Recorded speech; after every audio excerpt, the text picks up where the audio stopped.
Hi guys, for today's video, manip ta og electric fan. Yes, more fun in the Philippines, char. Ingana na siya pagtanggal, pagkuha sa screen cover, guys. Di ba? Dali ra. Then, para malimpyuhan na to ang iyahang sabad, manabad, sabad na siya. Propeller. No need na to siya tanggalon, kay pwede naman na to siya kuuton sa likod.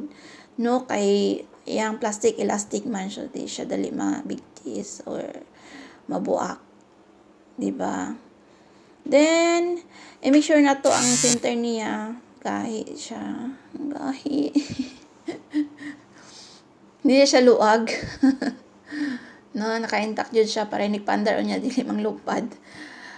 Ayan, rapuhan na to pati yang tiilan para limpyo jud. Ang kada day ato ang trapo guys, giwaswasan na to na siya sa tubig nga naay disinfectant para limpyo humot ang atong electric fan. O nga na nakadali na natay limpyo na electric fan. So, sa pag-uli sa iyahang screen cover, make sure lang dyan masakay siya ng iyahang kuan din ha. Then, maklip na to og tarong isig ka side.